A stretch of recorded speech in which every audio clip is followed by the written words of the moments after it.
بسم الله الرحمن الرحيم الحمد لله رب العالمين والصلاة والسلام على سيدنا محمد وآله وصحبه أجمعين أما بعد فقد قال الله تعالى في القرآن الكريم وفي محكم تنزيل فنجعل لعنة الله على الكاذبين اللهم صل على سيدنا محمد شمس الأنبياء بدر المرسلين وكتب الأولياء وافتخار المتقين تاج الأمة شفيع المذنبين شفيعي يوم القيامة الله يا آمين.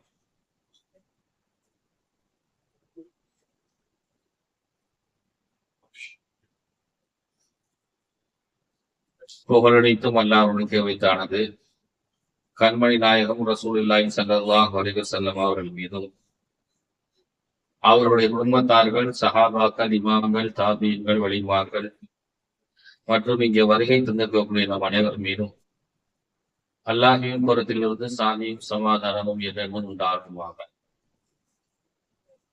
எல்லாவல்ல அல்லாஹு ஜல்ல ஷஅனஹு வ தஆலா இந்த நாளில் தன் புறத்திலிருந்து இறக்கிக் கொண்டிருக்கக்கூடிய எல்லா வகையான பாக்கியங்களை நம் அனைவருக்கும் தந்தருவானாக.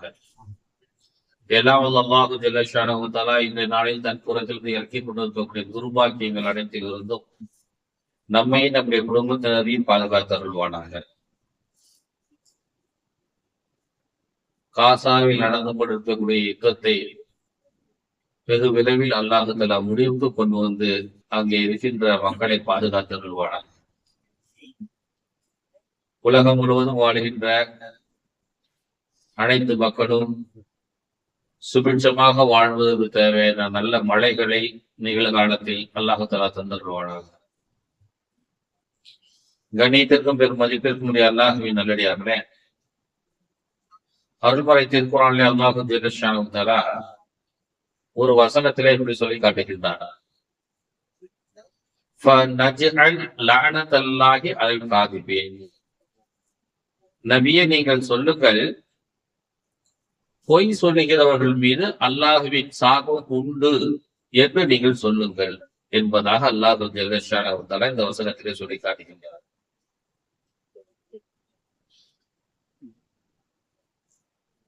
பொதுவாகவே இந்த வசனத்தை இந்த இடத்தில் நான் சொல்வதற்கு காரணம் என்னவென்றால், நபிகள் நாயகம் ரசூலுல்லாஹி ஸல்லல்லாஹு அலைஹி வஸல்லம் அவர்களை கனவில் பார்க்க முடியுமா என்ற இந்த கேள்விக்கு புகாரி முஸ்லிம் உள்ள ஹதீஸ்கள் பதிவு செய்யப்பட்டிருக்கிறது. ரசூலுல்லாஹி ஸல்லல்லாஹு அலைஹி வஸல்லம் சொல்லுகிறார்கள், மன் ரஆனி ஃபகத் ரஅல் ஹக்க. யார் என்னை பார்த்தார்களோ அவர்கள் பார்ப்பது உண்மைதான். ஃபஇன்ன ஷைத்தானு லா யதகூனனி.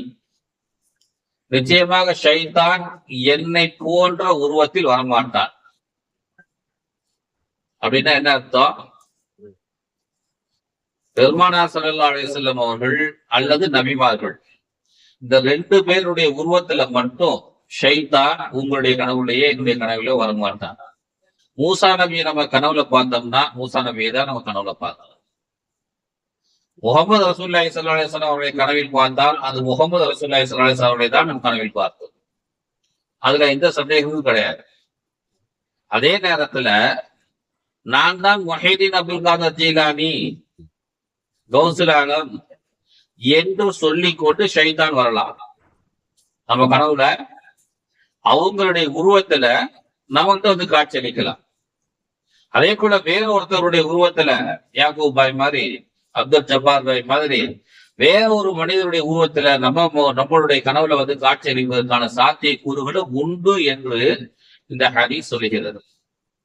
அதே நேரத்துல ரசூலுல்லாஹி ஸல்லல்லாஹு அலைஹி வஸல்லம் அவர்களை கனவில் ஒருவர் பார்க்காமல் யார் பொய் சொல்லுகிறாரோ, நான் பார்த்தேன் ரசூலுல்லாஹ்வை பார்த்தேன் என்று யாராலையும் கனவில் பார்த்ததாக பொய் சொன்னால் லஅனத்துல்லாஹி அலல் காதிபீன்.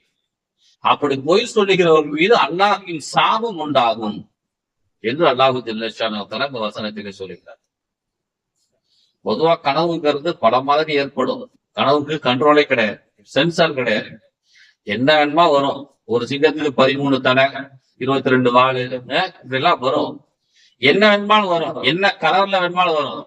சிகா ப்ளூ கலர்ல வரும், பச்சை கலர்ல எல்லாம் வரும். இதெல்லாம் நீ ஏன் இப்படி வரலாம் கேட்க முடியாது. கனவு அந்த மாதிரி ஒரு விசாலமானது. நம்முடைய ஆசைகளும் கனவுகளாக வரும், நம்முடைய நிறைவேறாத ஆசைகளும் கனவுகளாக வரும். எல்லாமே உண்டு. அல்லாஹ்வின் புறத்திலிருந்து வரக்கூடிய கனவுகள் என்பது கொஞ்சம் தான். அது வருவதற்கு 2 நேரங்கள் மட்டும்தான் பெருமானார் சொல்றாங்க. ஒண்ணு காலையில பகல்ல ஒரு 9:30 மணியிலிருந்து ஒரு 11 மணிக்குள்ள பகல், விடைகால ஒரு 3 மணியிலிருந்து ஒரு 5 மணிக்குள்ள. இந்த 2 நேர கனவுகளில் மட்டும்தான் இறைவன் தரப்பிலிருந்து ஏதாவது நல்ல விஷயங்கள் இல்ஹாமாக இறைவன் நமக்கு கொடுத்து உதவுவார். இதுதான் கனவினுடைய நல்ல நேரம். அந்த வகையில பார்த்தோம்னா பெருமானார் ஸல்லல்லாஹு அலைஹி வஸல்லம் சொல்லுவார்கள், இன்ன ஷைத்தான எஜ்ரி மின் இப்னி ஆதம் மஜ்ர தமி.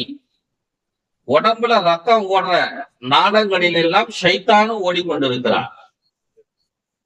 அதனால அவனால என்ன முடியும்னா, நம்ம தகப்பனாருடைய உருவத்துல அவன் ஏதாவது உத்தரவு போடலாம். இறந்து போன நம்முடைய தாயாருடைய கணவன் அந்த தோற்றத்துல நமக்கு ஏதாவது ஒண்ணு சொல்லிட்டு போவான்.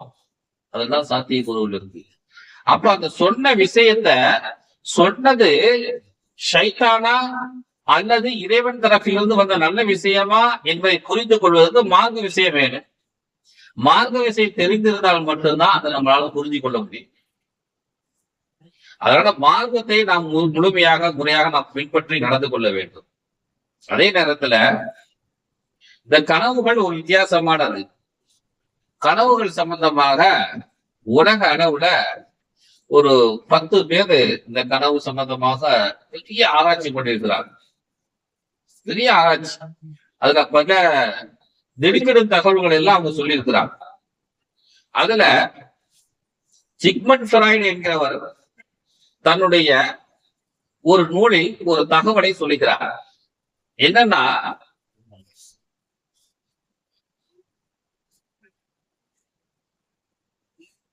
ஒரு தந்தை தனக்கு ஒரு மகன் இருக்கிறான், 5வது வயசு. அவனுக்கு உடம்பு மேல சரியில்லை. கொஞ்ச நாளா உடல்நிலை சரியில்லாம இருந்துகிட்டே இருக்கிறான். கடைசியில அவன் இறந்து போயிடுவாங்கிற ஒரு சூழ்நிலை. அந்த சந்தர்ப்பத்துல கூடவே இருந்து தகப்பனார் கவனிச்சுக்கிட்டு இருக்கிறார். அவன் படுக்கையில அவன் ரூம்ல இருந்துகிட்டு கவனிச்சுக்கிட்டே இருக்கிறார். ஒரு கட்டத்துல பார்த்தாக்க அந்த சின்ன குழந்தை, 5 வயசு குழந்தை, 7 வயசு குழந்தை இறந்து போயிடுச்சு. இது இறந்து போகும்போது நடுஞ்சாமம். அந்த குழந்தை இறந்து போகும்போது நடுஞ்சாமம் ஆயிடுச்சு. இப்ப கூடவே உட்கார்ந்து அந்த குழந்தைக்கு பணிவிடைகள் செய்து கொண்டிருந்த தகப்பனார், குழந்தை இறந்து போச்சு, இனி வழி இல்லை என்று சொல்லி அந்த குழந்தைய அந்த ரூம்ல படுக்க போட்டுட்டு எங்க இறந்து போச்சோ அதே ரூம்லயே விட்டுட்டு நேர் எதிர் ரூம்ல அந்த குழந்தைய பார்த்துக்கிட்டே இருக்கிற மாதிரி ஒரு சேர்ல உட்கார்ந்தாரு. அப்படியே தூங்கிட்டாரு. குழந்தைய பார்த்துக்கிட்டே தான் இருக்கிறாரு, தூங்கிட்டாரு. அந்த குழந்தையை பார்த்து கொள்வதற்கு ஒரு முதியவரை, நீ பார்த்துக்கப்பா, எனக்கு கொஞ்சம் டயர்டா இருக்கு, நான் அந்த பக்கம் போய் உட்கார்ந்து இருக்கிறேன் என்றுதான் சொல்லிட்டு போனார். அந்த தாத்தாவும் வயசான ஒரு வேலைக்காரரும் அவரும் தூங்கிட்டார், இவரும் தூங்கிட்டார். இப்ப தகப்பனாருடைய கனவுல அந்த குழந்தை வருது, உயிரோட வருது. அந்த குழந்தை அப்படியே நடந்து வருது, தகப்பனாருடைய கைகளை பிடித்து இழுக்கிறது. பாப்பா, நான் எரிஞ்சுக்கிட்டு இருக்கிறேன், என்னுடைய கைகள் பற்றி எரிந்து கொண்டிருக்கிறது, என்னை காப்பாத்துங்க அப்படின்னு அந்த குழந்தை சொல்லுது கனவுல. டக்குன்னு முழிக்கிறார். ஏன்னா குழந்தை உயிரோட வருத, எரியறேன்னு சொல்லுத. டக்குன்னு முழிக்கிறார். முடிச்சு நேரா ஓடி போய் அந்த குழந்தையினுடைய ரூம்ல பாக்குறார். அவர் கேண்டல் லைட் வச்சிருந்தார், மெழுகுவர்த்தி ஏற்றி வச்சிருந்தார். அந்த மெழுகுவர்த்தி பெட்டுல விழுந்து அந்த பெட்டு தீப்படிச்சு எரிந்து அது அப்படியே கை இதுவரையிலும் எரிஞ்சு போச்சு. கனவுல அவர் என்னத்தை பார்த்தாரோ அது நனவுல அங்க நடந்தது. கனவுல என்னத்தை பார்த்தாரோ அது நனவுல நடந்தது. இது எப்படி சாத்தியம்? சிக்மண்ட் ஃப்ராய்டு சொல்றாரு, இப்படி கனவுகள் உங்களுக்கு உண்மையாக நடக்கக்கூடிய சில காட்சிகளை கூட சொல்லி காட்டும், அறிவுறுத்தும் என்று அவர் சொல்லுகிறார். நபிகள் நாயகம் ரசூலுல்லாஹி ஸல்லல்லாஹு அலைஹி வஸல்லம் அவர்களை பல பேர் கனவுல பார்த்திருக்கிறாங்க. 2-3 மாதங்களுக்கு முன்னால் இதே தலைப்புல நான் பேசினேன், வேற சில தகவல்களை சொன்னேன். அதனுடைய தொடர்ச்சியாக இன்னும் சில தகவல்களை உங்களுக்கு நான் சொல்ல கடமைப்பட்டிருக்கிறேன். பெருமானார் ஸல்லல்லாஹு அலைஹி வஸல்லம் அவர்களை பார்த்ததாக பிலால் பின் ஹாரிஸ் அல் முஸ்ரி ரலியல்லாஹு தஆலா சொல்லக்கூடிய ஒரு ஹதீஸ் அல் பிதாயா வ நிகாயா என்கிற நூலில் பதிவு செய்யப்பட்டிருக்கிறது. பிலால் பின் ஹாரிஸ் ரலியல்லாஹு தஆலா அவர்கள் ஒரு மதீனாவுல கடுமையான பஞ்சமான ஒரு காலம், மழை மாறி கிடையாது, மக்கள் பெரிய வறட்சியில இருக்கிறாங்க, ஆடு மாடுகளுக்கு குடிக்க தண்ணீர் இல்ல, பெரிய கஷ்டமான சூழ்நிலையில அந்த ஊரே இருக்குது. இந்த மாதிரி சந்தர்ப்பத்துல பிலால் பின் ஹாரிஸா ரலியல்லாஹு தஆலா அவர்களிடத்துல அவங்களுடைய குடும்பத்தினர்கள் சொல்லுகிறார்கள், சாப்பாட்டுக்கு ஒண்ணுமே இல்ல, நம்முடைய ஆட்டை பிடிச்சு அருங்க, அதையாவது மதியம் சாப்பிடுவோம் என்று சொல்லுகிறார். இப்போ பிலால் பின் ஹாரிஸா சொல்லுகிறார், அந்த ஆட்டுல என்னத்தை இருக்குது, கரியா இருக்குது, வெறும் எலும்புதான் கிடக்கு, அதை அறுத்து என்ன செய்ய போறோம், அதையாவது சூப்புவோம், வேற என்ன செய்யறது, ஒண்ணுமே இல்லை, அருங்க. அப்ப பிலால் பின் ஹாரிஸா ரலியல்லாஹு தஆலா அவங்க அந்த ஆட்டை பிடிக்கிறாரு, அறுக்கிறார். ஆனா ஆட்டுல ஒண்ணுமே கிடையாது, சதையே இல்லையா. அதை அறுத்து உரிச்சு பார்த்தா அந்த ஆட்டினுடைய எலும்புகள் சிவப்பா இருக்குது, அவ்வளவுதான், வேற ஒண்ணும் கிடையாது, சதையே இல்ல ஆட்டுல, வெறும் சிவப்பா இருக்குது. வெறும் ஆட்டு எலும்புகளை மட்டும் வெட்டி போட்டு கொண்டு இருக்கும் பொழுதுதான் எனக்கு நைட்டு கண்ட கனவு ஞாபகத்துக்கு வந்துச்சு. அவர் சொல்றார், ஆட்டை வெட்டிக்கிட்டு இருக்கும் போதுதான் எனக்கு நைட்டு கண்ட கனவு ஞாபகத்துக்கு வந்துச்சு. உடனே அந்த ஆடை அறுப்பவர்களில் தன்னுடைய குடும்பத்துல சில பேர் சேர்த்து வேலை செஞ்சுக்கிட்டு இருந்தாங்க. அவங்ககிட்ட நான் நைட்டு ஒரு கனவு வந்தேன், ரசூலுல்லாஹி ஸல்லல்லாஹு அலைஹி வஸல்லம் கூட நான் பார்த்தேன் கனவுல. அப்ப பெருமானார் ஸல்லல்லாஹு அலைஹி வஸல்லம் அவங்க எனக்கு அபிஷேக், உனக்கு ஒரு சுப செய்தி, இந்த ஊர்ல நல்ல மழை பெய்ய போகிறது என்று எனக்கு சுப செய்தி சொன்னாங்க ரசூலுல்லாஹ். அது மட்டும் இல்லாம உமர் ரலியல்லாஹு அன்ஹு அவங்களுக்கு நான் சொன்னதாக போய் சலாம் சொல்லு, நான் சொன்னதாக சலாம் சொல்லு. இன்ன அகதி மிக்க வஃபில் அகதி ஷதீதுல் அக்து, எனக்கும் உமருக்கும் நடுப்புற ஒரு பயங்கரமான ஒப்பந்தம் இருக்கு, உடன்படிக்கை இருக்கு, அந்த உடன்படிக்கை பிரகாரம் அவர் நடந்து கொள்ளல என்று நீ போய் சொல். ரசூலுல்லாஹ் சொன்னது எனக்கு இப்பதான் ஞாபகம் வருது, நீங்க இந்த ஆடை அறுக்கிறது உரிக்கிற வேலையெல்லாம் நீங்க பாத்துங்க, நான் போய் உடனே சொல்லிட்டு வந்துடுறேன் என்று பிலால் பின் ஹாரிஸா ரலியல்லாஹு அன்ஹு அவர்கள் அப்படியே அந்த கத்தியை போட்டுட்டு புறப்பட்டு நேரா உமர் ரலியல்லாஹு அன்ஹுடைய வீட்டுக்கு போறாங்க. உமர் ரலியல்லாஹு அன்ஹுடைய வீட்டுக்கு போனாக்க வாசல்ல ஒரு சிறுவன் உட்கார்ந்து இருக்கிறார். அந்த சிறுவனை கூப்பிட்டு, நான் வந்திருக்கேன்னு சொல்லுப்பா, பிலால் பின் ஹாரிஸ் வந்திருக்கேன்னு சொல்லுங்க, முக்கியமான ஒரு தகவல் ரசூல் சம்பந்தமா பேசணும். அதுக்கு உமர் ரலியல்லாஹு அன்ஹு வந்தாங்க. வந்த உடனே இந்த கனவை சொன்னாங்க. கனவை சொன்ன உடனே அவங்களுக்கு ஒரு அதிர்ச்சி, எனக்கும் உமருக்கும் நடுப்புற ஒரு ஒப்பந்தம் இருக்கிறது, ஆனா அந்த ஒப்பந்த பிரகாரம் அவர் நடந்து கொள்ளவில்லை என்கிற இந்த வார்த்தை ஹஜ்ரத் உமர் ரலியல்லாஹு அன்ஹுவுக்கு பெரிய வேதனையா போச்சு. நான் என்ன எதுவும் தப்பு பண்ணிட்டனோ, நான் ரசூலுல்லாஹ்க்கு ஏதோ மாற்றம் பண்ணிட்டனோ, ஏன்னா ஒப்பந்த பிரகாரம் நடந்துக்கலையே, அது பெரிய தப்பு தானே என்று அவர் கருதி ஹஜ்ரத் உமர் ரலியல்லாஹு அன்ஹு நேரம் பள்ளிவாசலுக்கு போனாங்க. காலையில 9:30 மணி 10 மணி உடனே பாங்கு சொன்னாங்க. அந்த மாதிரி 9:30 மணி 10 மணிக்கு பாங்கு சொன்னாங்க, ஏதோ அவசர செய்தி, எல்லாரும் வந்துருங்கன்னு அர்த்தம். எல்லாரும் பள்ளிவாசலுக்கு வந்துட்டாங்க. ஹஜ்ரத் உமர் ரலியல்லாஹு அன்ஹு மெம்பர் படி மேல ஏறி நின்று சொன்னார்கள், பிலால் பின் ஹாரிஸ் ரலியல்லாஹு அன்ஹு வந்தாங்க, இந்த மாதிரி ஒரு கனவை எனக்கு சொன்னாங்க, அதனால எனக்கு என்னமோ அச்சமாக இருக்கிறது. என்னிடத்தில் ஏதேனும் தவறான நீங்கள் வெறுக்கும்படியான காரியத்தை பார்த்தீர்களா, நான் ஏதாவது தப்பு பண்ணிட்டு இருக்கிறேனா அப்படின்னு கேட்டாங்க. அப்படிலாம் ஒண்ணும் இல்லையே, கரெக்டா நீங்க நடந்துக்கிறீங்க. இல்ல, ஏன்னா பிலால் பின் ஹாரிஸ் இப்படி ஒரு கனவை சொன்னாருன்னு சொல்லி அந்த கனவை விவரமாக தெளிவாக எடுத்து சொல்லும் பொழுதுதான் ஹஜ்ரத் உமர் ரலியல்லாஹு அன்ஹு அவர்களுக்கு ஒரு நினைவு வருகிறது. அந்த கனவை கேட்டு கொண்டிருந்த அத்தனை நபர்களுக்கு ஒரு உணர்வு, ஒரு எண்ணம் அவருடைய உள்ளத்துல ஏற்படுது. என்னன்னா, ஒரு கஷ்ட காலம் வந்தாங்க, எல்லா கஷ்டத்துக்கும் தீர்வு காணுவதற்கு அல்லாஹ்வோடு தொடர்பு கொள்ள வேண்டும். இதுதான் ஒப்பந்தம். சூரிய கிரகண பிரச்சனையா, என்ன நடக்குமோ தெரியாது, எது எதை முழுங்குமோ, எது எதை ஆட்கொள்ளுமோ தெரியாது, உடனே நீங்க போய் தொழுவுங்க.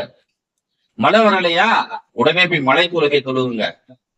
இதுதான் பெருமானார் ஸல்லல்லாஹு அலைஹி வஸல்லம் நமக்கு கற்றுக் கொடுத்திருக்கிறாங்க. ஆனா நம்ம ஊர்ல மதீனாவுல ஒரு 2-3 வருடமாக கடுமையான தட்டுப்பாடு, தண்ணீர் தட்டுப்பாடு, பஞ்சம். ஆனா இந்த பஞ்ச நேரத்துல நம்ம முறையாக தொழுது துவா செய்திருக்க வேண்டும். ஆனா நம்ம தொழுகல. இதுதான் நம்ம பெருமானார் ஸல்லல்லாஹு அலைஹி வஸல்லம் நமக்கு சொல்லிக் கொடுத்த ஒப்பந்தம். இந்த ஒப்பந்தத்தை நாம் மீறி விட்டோம். ஷைத்தான் நம்மை மறக்கடிக்க செய்து விட்டான். அதனால் நான் தவறு செய்து விட்டேன். இப்பொழுதே நாம் ஜும்மா தொழுகை, இப்பவே நம்ம இந்த இஸ்திஸ்கா மழை தொழுகையை தொழுகுவோம் என்று பெருமா ஹஸரத் உமர் ரலியல்லாஹு அவர்கள் சொல்லிவிட்டு வந்திருக்கக்கூடிய மக்களை வச்சு சுருக்கமா ஒரு ஹுத்பா பயான் செஞ்சுட்டு 2 ரக்காத் சுருக்கமா தொழுக வச்சாங்க. அப்ப அந்த பள்ளிவாசல் இருந்து மக்கள் எல்லாம் வெளியே போகும்போது மலையில் நனைந்து கொண்டு சென்றார்கள் என்று ஒரு ஹதீஸ் அல் பிதாயா வன் நிஹாயால பதிவு செய்யப்பட்டிருக்கிறது. இந்த ஹதீஸை நான் எதுக்கு சொல்ல வரேன் அப்படின்னா, பெருமானார் ஸல்லல்லாஹு அலைஹி வஸல்லம் அவர்களே பிலால் பின் ஹாரிஸா ரலியல்லாஹு அன்ஹு பார்த்திருக்காங்க. அவங்க பார்த்ததுல ஒரு தீர்வு கிடைச்சது அந்த ஊருக்கு. 2-3 வருடமாக மழை இல்ல. மழை இல்லாததுக்கு நீ என்ன செய்யணுமோ அதை செய்யுங்கன்னு சொல்லி பெருமானார் ஸல்லல்லாஹு அலைஹி வஸல்லம் வந்து உணர்த்தி விட்டு சென்று இருக்கிறார். கனவுல பார்த்தது அவருக்கு பாக்கியமா இருந்தாலும் கனவுல சொல்லப்பட்ட தீர்வு ஊருக்கே பாக்கியமா போச்சு, உலகத்துக்கே பாக்கியமா போச்சு. அந்த மக்களுக்கு எல்லாத்துக்கும் அவங்களுடைய பிரச்சனை தீர்ந்து போச்சு. அந்த ஊர்ல இருக்கக்கூடிய ஆயிரக்கணக்கான லட்சக்கணக்கான ஆடு மாடு போன்ற எத்தனை உயிரினங்களுக்கு பாக்கியமா போயிடுச்சு இல்லையா? அந்த மாதிரி நபிகள் நாயகம் ரசூலுல்லாஹி ஸல்லல்லாஹு அலைஹி வஸல்லம் அவர்களை நாம் கனவில் காண்பது ஒரு பாக்கியம் என்றால், அந்த கண்ட பிறகு ஏற்படக்கூடிய ஒரு பாக்கியம் மிகப்பெரிய ஒரு பாக்கியம். அது நமக்கும் பாக்கியமாக இருக்கும், நம்மை சுற்றி இருக்கக்கூடியவர்களுக்கும் ஒரு பெரிய பேரொருளாக வந்து அமையும்.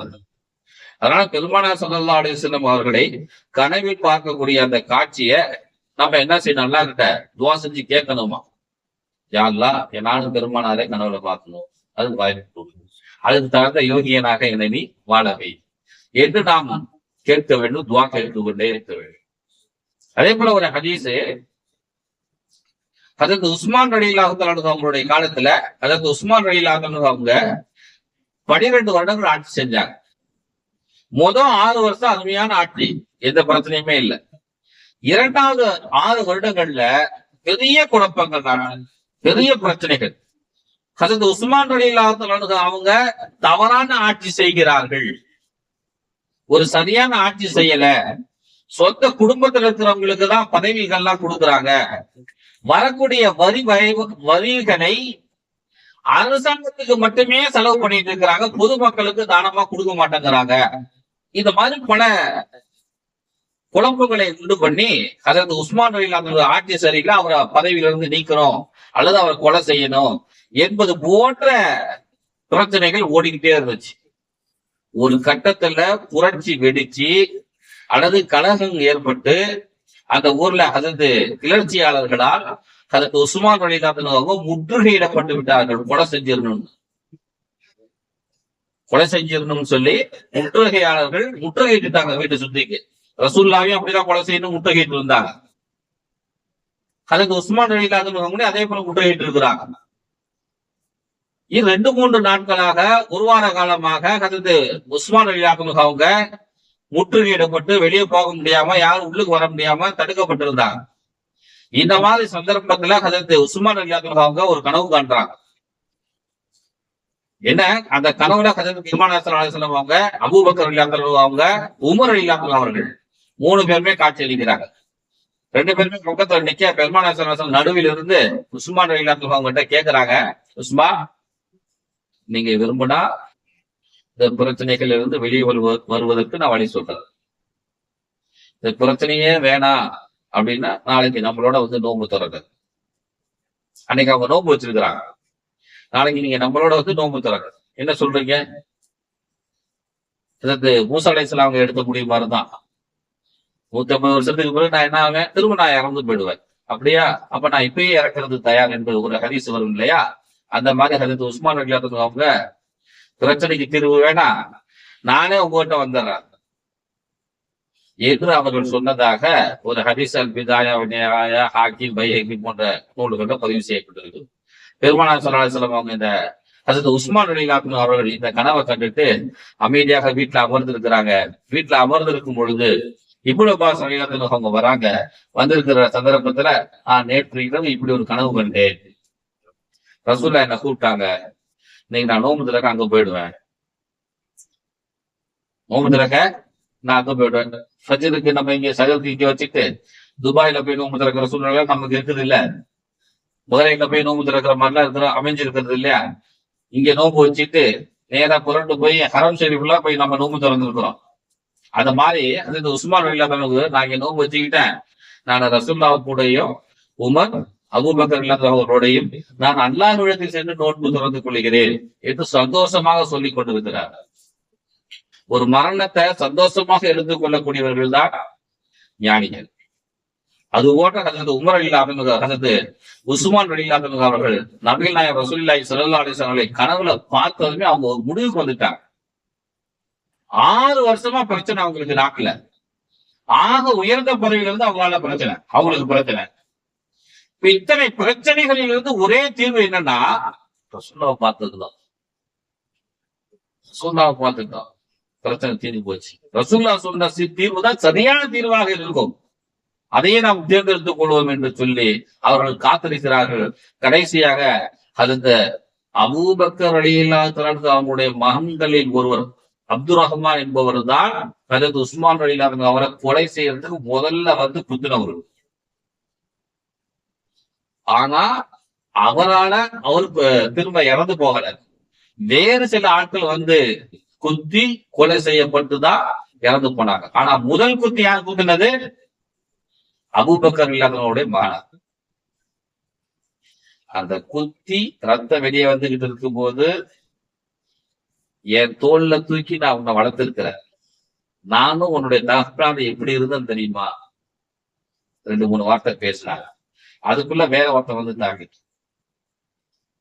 ஆனா இறந்தது அபூபக்கர் ரலியல்லாஹு அன்ஹு அவங்களுடைய மகனுடைய அப்துல் ரஹ்மானுடைய கைகளால் அல்ல. இந்த ஹதீஸ்கள்ல வரும். இவர் கடைசியில் அப்துல் ரஹ்மானுடைய மகன் ஹஜரத் அபூபக்கர் ரலியல்லாஹு அன்ஹு மகன் அப்துல் ரஹ்மான் பிற்காலங்களில் கொலை செய்யப்பட்டுதான் இறந்து போனார். அதெல்லாம் அரசியல். யார் எதிரியா இருப்பாங்க, நல்லவங்க கேட்டா இதெல்லாம் கிடையாது. அரசியல் சூழல்ல அப்படிதான். என்னவோ அதை அப்படியே நம்ம ஏற்றுக்கொள்ள வேண்டும். அவர் அப்படி ஆயிட்டாரே இப்படி ஆயிட்டாரே அதெல்லாம் கிடையாது.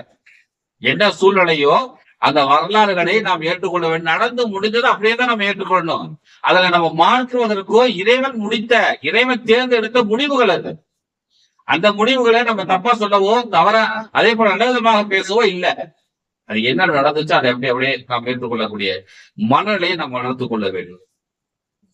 இப்படி ஹஜரத் உஸ்மான் ரலியல்லாஹு அன்ஹு அவர்கள் பெருமானாரை கனவில் பார்த்து சந்தோஷப்பட்டதாக ஒரு வரலாறு பதிவு செய்யப்பட்டிருக்கிறது பைஹகி, ஹாக்கிம்ல. அதே போல சலமத் பின் தமாம் என்கிற ஒரு சஹாபி ஒரு தாபி சொல்லுகிறார். நான் ஒரு நாள் இப்னு மஸ்ஊத் ரலியல்லாஹு அன்ஹு அவங்களோட இருந்தேன். அப்ப இருக்கும் பொழுது ஒரு மனிதர் வந்தார். அவர் இப்னு மஸ்ஊத் ரலியல்லாஹு அன்ஹு அவர்களிடத்தில் அவர் சொல்லுகிறார், நான் நேற்று இரவு ரசூலுல்லாஹி ஸல்லல்லாஹு அலைஹி வஸல்லம் நான் பார்த்தேன். ரசூலுல்லாஹ் வந்து ஒரு சேர் போட்டு உட்கார்ந்து இருக்கிறாங்க. பக்கத்திலேயே நீங்க உட்கார்ந்து இருக்கிறீங்க. யார்? இப்னு மஸ்ஊதை பார்த்து, அப்துல்லாஹ் இப்னு மஸ்ஊத் ரலியல்லாஹு அன்ஹு அவர்களை பார்த்து சொல்கிறாங்க, ரசூலுல்லாஹ்க்கு பக்கத்திலேயே நீங்களும் கீழே உட்கார்ந்து இருக்கிறீங்க. அப்ப ரசூலுல்லாஹி ஸல்லல்லாஹு அலைஹி வஸல்லம் அவர்கள் இப்னு மஸ்ஊத் ஹலும்ம இலைய ஃபலகத் ஜஃபைத பாதி, நம்மகிட்ட வந்துருங்களேன், நான் போன பிறகு ரொம்ப மெலிஞ்சி இருக்கீங்களே, இப்போ ஆடு மெலிஞ்சி போய் எலும்பு தோலுமா இருக்கிறீங்களே, நம்மகிட்ட வந்துருங்களேன் என்று அவர்கள் சொன்னார்கள் என்ற இந்த கனவை அதாவது இப்னு மஸ்ஊத் இல்லாதவங்க வந்து நேரடியாக அவர் சொல்றார். கனவு காண்ட ஒரு தாபி, சத்தியமா நீ இந்த கனவு பாத்தியா? இப்னு மஸ்ஊத் கேட்கிறார். சத்தியமா நான் பார்ப்பேன். நீ சொல்றது உண்மையா? ஆமா நான் உண்மை. சரி, இப்ப நீ சொல்லிட்ட அப்படின்னாக்க எனக்கு மரணம் நெருங்கி விட்டது என்று பொருள். நான் உன்கிட்ட ஒரு உறுதி கேட்கிறேன். நான் இறந்து போய்விட்டேன் என்கிற தகவல் உனக்கு கிடைக்கிற வரை நீ மதீனாக்குள்ள வரக்கூடாது. உன் ஊர்ல கிராமத்திலே இருந்து. ஏன்னா ஒரு கிராமத்துக்காரன், மதீனாக்கு வெளியில இருந்த ஒரு கிராமத்துக்காரன். நான் இறந்து போயிட்டேங்கிற தகவலை கேட்டுதான் நீ ஊருக்குள்ள வரணும். நான் இந்த கனவை வேற யாருமே நீ சொல்லக்கூடாது. நான் இறந்து போவத வர. இப்னு மஸ்ஊத் இல்லாதவங்க இப்படி ஒரு உறுதியை வாங்கி கொண்ட பிறகு அந்த தாவி ஊருக்கு போயிட்டார், கிராமத்துக்கு போயிட்டார். அவர் சொல்லுகிறார், நான் என்னுடைய கிராமத்தில் இருக்கும் பொழுது இப்னு மசூத் இறந்து போயிட்டாருங்கிற தகவலை கேட்டு நான் ஊருக்கு மதினாக்குள் வந்தேன், அவருடைய ஜனாசாவில் கலந்து கொண்டேன். அது ஏகத்தால ஒரு 3 நாள்ல இருந்து 7 நாளுக்குள்ள அவர் மூத்தா போயிருப்பாரு. இந்த கனவு கண்டதுல இருந்து 3 நாள்ல இருந்து 7 நாட்களுக்குள்ளாக அவர் இறந்து போயிருப்பார் என்று அந்த தாபி சொல்லக்கூடிய ஒரு வரலாறு அல் பிதாயா வன் நிஹா என்கிற ஒரு நூலில் பதிவு செய்யப்பட்டிருக்கிறது. ஆகவே அன்பார்ந்த அல்லாஹ்வின் நல்லடியார்களே, அந்த வகையில நபிகள் நாயகம் ரசூலுல்லாஹி ஸல்லல்லாஹு அலைஹி வஸல்லம் அவர்களை நம்மால் கனவில் காண முடியும். அந்த கனவில் பார்க்கின்ற அந்த பாக்கியத்தை நாம் அல்லாஹ்விடத்தில் கேட்டுக்கொண்டே இருக்க வேண்டும். கனவுல ரசூலுல்லாஹி ஸல்லல்லாஹு அலைஹி வஸல்லம் அவங்களை பார்த்துட்டோம்னா அதை விட உலகத்துல பெரிய பேரின்பம் என்று எதுவுமே கிடையாது. சந்தோஷங்கிறது வேற எதுவுமே கிடையாது. எல்லாம் அல்லாஹ் ஜல்ல ஷானஹு வ தஆலா நபிகள் நாயகம் ரசூலுல்லாஹி ஸல்லல்லாஹு அலைஹி வஸல்லம் அவர்களை கனவில் காணுகின்ற பாக்கியத்தினை நம் அனைவருக்கும் தந்தருள்வானாக. இன்ஷா அல்லாஹ் இன்னைக்கு சாயந்தரம் புதுப்பேட்டையில லாங்ஸ் கார்டன் சாலை அப்படிங்கிற ஒரு இடத்துல காசா மீதான அந்த போரை நிறுத்துவதற்கு ஆதரவு தெரிவித்து இஸ்ரேல் மற்றும் அமெரிக்காவுக்கு எதிர்ப்பை தெரிவிக்கும் விதமாக ஒரு மாபெரும் பேரணி கண்டன கூட்டம் நடைபெறுகிறது. அந்த கூட்டத்தில் இன்ஷா அல்லாஹ் முடிஞ்சவங்க போய் கலந்துக்குங்க. ஏறத்தாழ இஸ்ரேல்ல இன்னைக்கு 65,000க்கும் மேற்பட்டவர்கள் இறந்து போயிருக்கிறாங்க. 3 லட்சம் வீடுகளுக்கு மேலால் இடிக்கப்பட்டிருக்கிறது. 2.5 லட்சத்துக்கும் மேற்பட்டவர்கள் அடிபட்டு காயமாக கிடைக்கிறார்கள். சாப்பிடுறதுக்கு சாப்பாடு இல்லாம இருக்கிறாங்க. மிக பெரும் பல்வேறு சிரமங்களுக்கு மத்தியில் அவர்கள் இருக்கிறார்கள். அதனால இன்ஷா அல்லாஹ் இயற்றவர்கள் அந்த கூட்டத்துல போய் கலந்துங்க. உலகம் முழுவதும் இதுவரையிலும் 46,000 ஆர்ப்பாட்டங்கள் போராட்டங்கள் நடந்திருக்குது. ஒரு ஆர்ப்பாட்டத்துல 50 லட்சம் பேர்லாம் கலந்துருக்கிறாங்க. உலகம் முழுவதும் 191 நாடுகள்லயும் ஆர்ப்பாட்டம் நடந்துகிட்டு இருக்கு. ஆனா எப்பவுமே இந்த முடிவு வர போறது இல்ல. இவ்வளவு நாள் நடந்து போச்சு, நம்ம போய் என்ன ஆக போகுது இல்ல. உங்களுடைய எதிர்ப்பை பதிவு பண்ணுங்க. அதே போல வருகிற ஞாயிற்றுக்கிழமை அன்னைக்கு சாயந்தரம் கலைவாணர் அரங்கத்துல முதல்வருடைய தலைமையின் கீழ் ஒரு மீலாது விழா 1500வது மீலாது விழா நடைபெறுகிறது. அதிலையும் முடிஞ்சவங்க இன்ஷா அல்லாஹ் கலந்து கொள்ளுங்க. நம்ம பட்டினப்பாக்கத்துல தமுமுக சார்பாக இலவச மருத்துவ முகாம் ஒன்று ஏற்பாடு செய்திருக்கிறார்கள் காலையில. அது தேவையுடையவர்கள் பயன்படுத்திக் கொள்ளுங்கள். இல்லாமல் அல்லாஹ் ஜல்ல ஷானஹு வ தஆலா நம்முடைய ஹலாலான ஹாஜத்துக்கு அனைத்து நிறைவேற்றி வருவானாக. ஆமீன். வாஹிரு தஅவானா அல்ஹம்துலில்லாஹி ரப்பில் ஆலமீன். அஸ்ஸலாமு அலைக்கும் வ ரஹ்மத்துல்லாஹி வ பரகாத்துஹு.